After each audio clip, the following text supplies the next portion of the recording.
सबसे पहले मोदी जी आ रहे हैं तो उनको पता भी होगा कि नहीं होगा, लेकिन पहले बिहार के नेताओं से पूछना चाहते हैं। इतना सब कुछ हो गया, हम लोग अपना आखिरी हथियार ही है भूख हड़ताल, इसके बाद तो हम कुछ नहीं कर सकते हैं। मर जाएंगे तो उसका तो कुछ तो बचा हुआ नहीं रहेगा। अब बताइए, जब इस साल इलेक्शन है, आप किस मुंह से लोगों से वोट मांगने जाएंगे? आप 100 वोट नहीं कटवा देंगे सरकार को, अगर वोट नहीं दिए, अगर सप्लीमेंट्री रिजल्ट नहीं होगा तो। हाँ, हमारे खुद परिवार में लगभग 15 से 20 वोट है, और उसके बाद हमारे बहुत सारे जान पहचान जिनको हम वोट नहीं देंगे। यहाँ तक कि अभी तक हम सत्ता पक्ष को ही वोट देते आए हैं, अब से कभी हम वोट देंगे ही नहीं। बढ़ाया गया है ताकि क्या सीट खाली करवाया जा सके, और हम बहाली जनता को दिखाएंगे कि हम तो बहाली दे ही रहे हैं, एस्टूडेंट नहीं मिले। जबकि यहाँ पर 120 में 102 नंबर लाकर एस्टूडेंट बैठे हुए हैं। अब आप कितना टैलेंटेड खोज रहे हैं?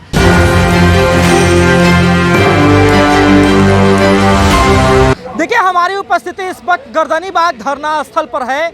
और देखिए, बीपीएससी का जब मामला था, 17वीं एग्जाम मामला का जो विवाद था, उसमें राहुल गांधी लोकसभा में नेता प्रतिपक्ष खुद गर्दनीबाग आके धरना पर बैठ गए थे। और बिहार के इतिहास से पहली बार हुआ था कितना बड़ा नेता जो है आकर के धरना पर बैठा हो।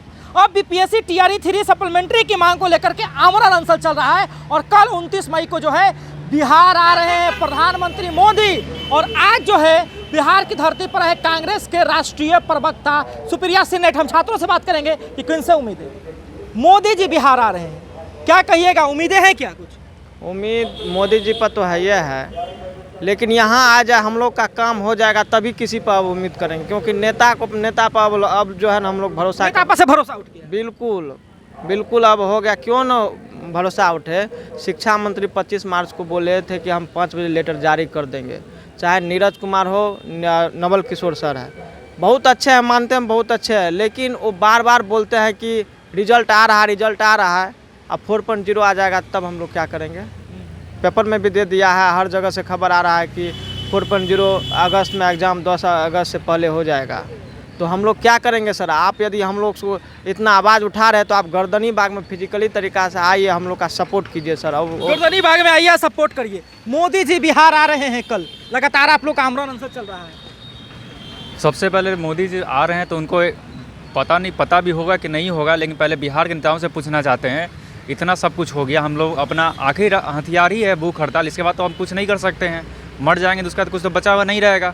अब बताइए, जब इस साल इलेक्शन है, आप किस मुंह से लोगों से वोट मांगने जाएंगे? आप जिस जगह पर जाएंगे, जो भी सिटी, जो भी गांव पर जाएंगे, आपको नहीं लगता है कि आपको उतना ही सम्मान मिलेगा? आपको लाठी से तो मार के भगाया जाएगा। आप किस मुंह से वोट मांगने जाएंगे? इतना बताना चाहते हैं कि एक एमएलसी जेडीयू के हैं, बोलते हैं कि आप लोग अभी कोर्ट जाइए, अब आप लोग का कुछ नहीं हो सकता। सरकार में रहते ही आप कुछ नहीं कर पा रहे हैं, तो आपकी क्या हैसियत है आपको पता चल रहा होगा। जब आप कोर्ट जाने, सरकार में रहते आप कुछ नहीं कर पा, तो उनका क्या हैसियत है समझ में आ रहा है। तो इसका मतलब कि अगर वोट मांगने भी अगर आप जाना है, तो आपको हम यही बोल सकते हैं कि आप कोर्ट से वोट ले लीजिए। हमारे पास क्यों आ रहे हैं? अब सरकार में रहते हुए हम लोग कोई मांग पूरा करवाने के लिए कोर्ट जाएंगे, तो आप वोट भी कोर्ट से ले लीजिए। क्या कहिएगा, कल प्रधानमंत्री मोदी बिहार आ रहे हैं, आज जो है कांग्रेस के राष्ट्रीय प्रवक्ता सुप्रिया सिन्हा बिहार में आप लोग का आमरण अनशन चल रहा है। देखिए, अभी कुछ दिन पहले ही जदयू के जो प्रवक्ता एक थे, जो बोल रहे थे कि वो हम लोग सत्ता में हैं, बिहार में हम लोग काम काज देख रहे हैं, तो बीजेपी वाले क्या करेंगे, हम लोग सभी देख रहे हैं। तो ये बात समझिए कि आप तो अपने जो जिससे गठबंधन किए हैं उनको तो कह रहे हैं कि वो हम लोग देख रहे हैं, उन लोग क्या करेंगे, लेकिन हम लोग तो जनता हैं, हम लोग के पास वोट मांगने जाते हैं। हम बिहार के हैं और ये समझते हैं कि हम लोग बिहार के विकास करिएगा। कुछ दिन पहले ही ये माननीय नीतीश कुमार जी हर जिला जा के प्रगति यात्रा किए थे कि नहीं बिहार में कुछ दिक्कत तो नहीं है। लेकिन बताइए, हम लोग गर्दनीबाग में 20 जनवरी से 4 महीना से ऊपर हो गया है, बैठे हुए हैं, और एक अति हैं जदयू के प्रवक्ता हैं जो बोलते हैं कि इन लोग का टीआरई 4 आ रहा है, टीआरई 5 आएगा।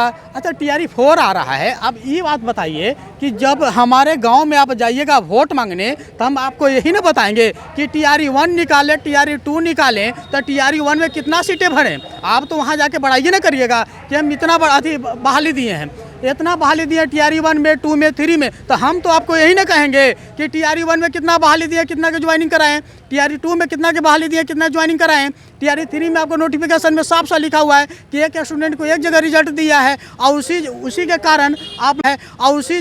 कारण आपने 87,000 बहाली निकाला और आरक्षण खेल के 66,000 के रिजल्ट दिया और उसके बाद में एक स्टूडेंट को 3 से 4 जगह मल्टीपल रिजल्ट दिया। उतना ही नहीं, 66,000 रिजल्ट देके 51,000 की नियुक्ति पत्र बांटा और मल्टीपल ज्वाइनिंग दिया। ये बात आपको सच्चाई बताएंगे आपके मुंह पर जाकर मंत्री विधायक के सामने, तो कैसा लगेगा सोच लीजिए। वो दिन ज़्यादा दिन नहीं है। रिजल्ट नहीं तो वोट नहीं, रिजल्ट नहीं तो वोट नहीं, और गाँव में प्रवेश भी नहीं, गाँव में प्रवेश भी नहीं। अपने स्रोत दीजिएगा, रोक देंगे, सड़ल टमाटर रखेंगे और अंडा रखेंगे।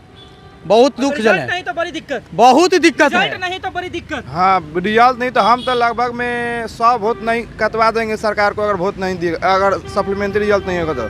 हाँ, हमारे खुद परिवार में लगभग 15 से 20 वोट है और उसके बाद हमारे बहुत सारे जान पहचान जिनको हम वोट नहीं देंगे। यहाँ तक कि अभी तक हम सत्ता पक्ष को ही वोट देते आए हैं, अब से कभी हम वोट देंगे ही नहीं, क्योंकि जो हमारे काम पर कोई है ही नहीं तो फिर उसको हम वोट काहे दें। हम नहीं देंगे वोट। बिहार आ रहे हैं।